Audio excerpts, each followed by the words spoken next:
So there are three things that could sink the Biden administration. Now, what that means is an election, a midterm election coming up in 2022. Republicans desperately need to win back the Senate. Can they take back the House? Possible. It won't be easy. But there are three things that may destroy the Biden administration. First one's the economy. Now, this is a complicated situation.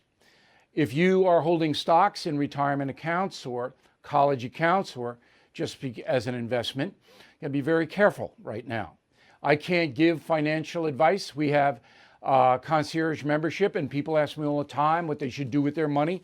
I can tell you what I do with my money. I can't tell you what to do. That's all I can do for concierge members. But the stock market, I can tell you with certainty, is very, very risky at this point. So last week it got pounded, and then yesterday it was up 600 points, the Dow.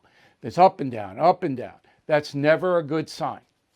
So in the stock market, it is very wise to have what they call stop losses on your individual stocks. And if you have mutual funds, to check and see that they do that as well to protect you from some kind of stock market decline, a drastic decline. If the market does decline, the entire economy follows. Okay? So that's what happened in 1929. Stock market crashed, went into the Great Depression that lasted for 15 years. I mean, it was only World War II that got us out of that thing. Now, I'm not saying there's going to be a stock market crash. In fact, I'm saying just the opposite. Once the COVID vax kicks in, and about close to 10% of the US population has already been vaxxed, once it gets up to 50, 60%, you'll see a surge in the economy and spending because people will be out, they'll be buying things, they'll be going to shows, they'll be going on vacation. These things will go up, okay? So in the short term, the market will probably be okay. And then I say that and tomorrow it goes down 1,000 points. That's nobody knows.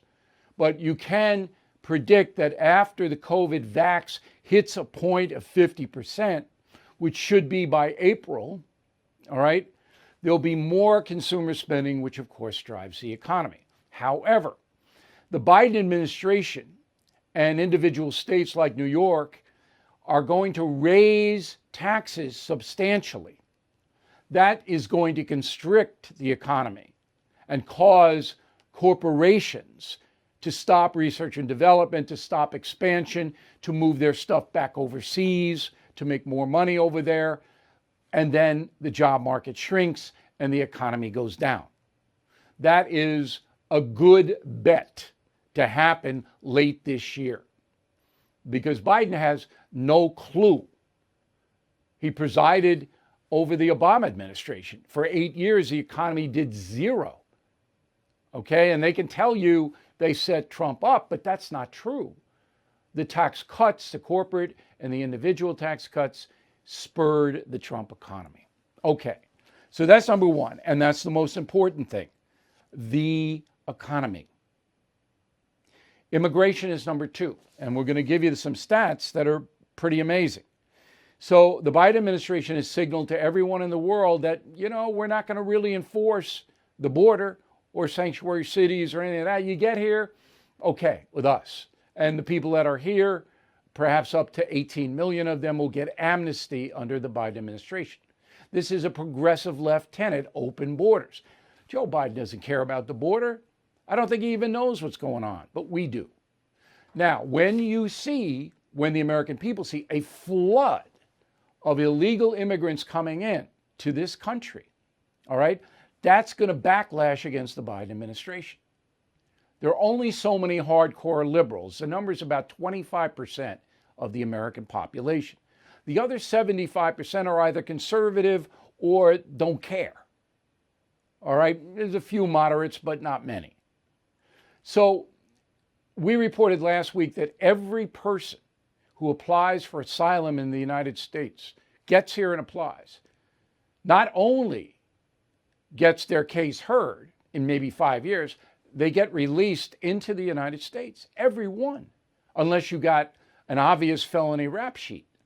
Not only do you get released, you get $1,100. The federal government hands you $1,100 to go wherever you want to go. Now, you're supposed to pay it back, but come on, who's going to collect it? So when this starts to mount, which it is right now, Americans are going to finally say, you know, it's not what we want. And the third thing is the reparations, political correctness, cancel culture. That's all in one jar. That's the most heinous, destructive thing you could imagine. Reparations will divide this country on skin color. Is that what we want? You want blacks and whites at each other's throats because of skin color on a mass level? Okay, so let's look at the border. Now, 250 additional Border Patrol agents have been moved down there in the last few days. Why? Because now the surge is coming. All right, agents are being moved from posted on Canadian border down there all over the place. The Border Patrol reports that in January, 3,000 arrests a day. 3,000 arrests a day. And that means many more people got in. 3,000 arrests a day. That's an 86% increase over January 2019. 86%. All right? And it's children that are coming in without parents or relatives. Why? Because the smugglers know. Remember, most migrants pay people to get them in here. Most undocumented aliens pay people. They're called coyotes. The coyotes know if you get a child into the United States and the child surrenders to the Border Patrol, which they always do, then their parents, aunt, uncle, grandfather, grandmother, brother, and sister can all come in to accompany the child. That's the Biden policy. Okay? So the coyotes are smuggling kids in so that their families can come in afterward. That's what's happening. Now, there aren't any reliable stats about that. The Border Patrol says that in January, more than 37,000 single adult Mexicans came in here. Border arrests, as I said, are unbelievable. 78,000 border arrests and detentions in the month of January. 78,000? So this is a huge problem. Now, you remember the Trump administration did away with catch and release. They didn't release people. They sent them back to Mexico. And that stopped that surge, those caravans. But now that's gone. 97% of the 8,000 beds for children on the border are full. Okay? Almost 8,000 minors are now in the custody of the Border Patrol, to back up my smuggling reportage. So this is an unbelievable humanitarian crisis brought on by President Biden. He did it by the executive orders and the basically clarion call to the world. Come on in. He did it. So what's worse? What's worse? Having a tough border policy that keeps people from crossing, or having unaccompanied children being smuggled across the border and then being put into these warehouses. The humane thing to do is to stop all this, right? Does anybody disagree with me? Pope Francis? I'm so fed up with this. It's just insane. Now, there's the head of the Homeland Security Office is a guy named Alejandro Mayorkas. All right? He is a crazy guy. Roll the tape. It takes time to build out of the depths of cruelty that the administration before us established.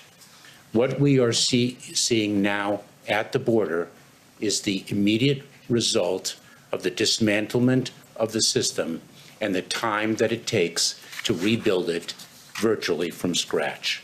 We have, though, already begun to design and, in fact, have begun to implement a new, innovative way to address the needs of the population that was forced to remain in Mexico during the prior administration. So what is that, Alejandro? What is your brilliant plan? You don't have one. All right, you are a charlatan. Biden appoints this guy. He's an open border guy. He wants everybody in here, and that's who we got. That's the guy running Homeland Security right now. You feel secure? Did you know that? Did you know, Alejandro? No, because nobody reports on him. Nobody would tell you what's happening. Alejandro is a guy who's not going to enforce any border law or any immigration law. He's not. He's an open border guy. This is so dangerous. I can't even tell you how dangerous it is. Now, this is going to take a while for the American people to assimilate. You know it now because you're watching the No Spin News. You're listening to me on the radio. You're watching me on the First. You know it now. This isn't two sides to the story.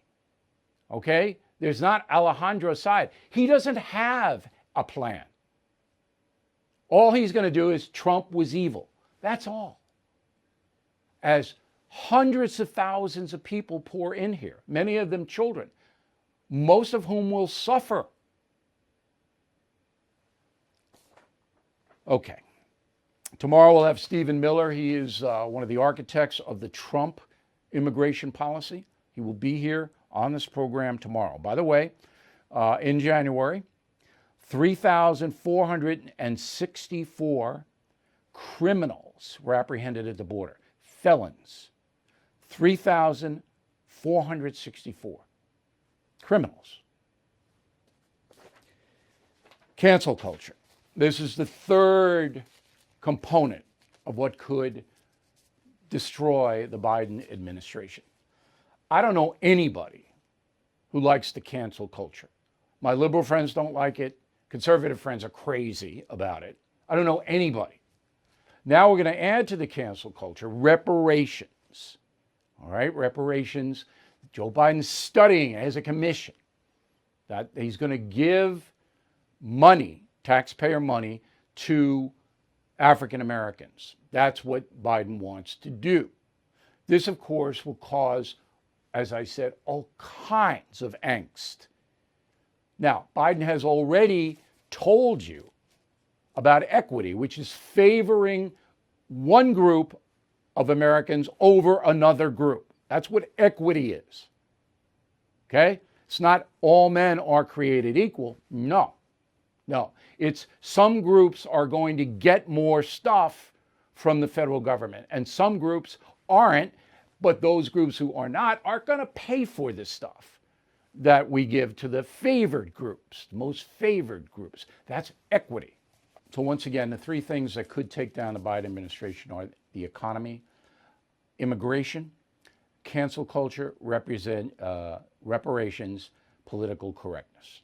Keep your eye on those three things.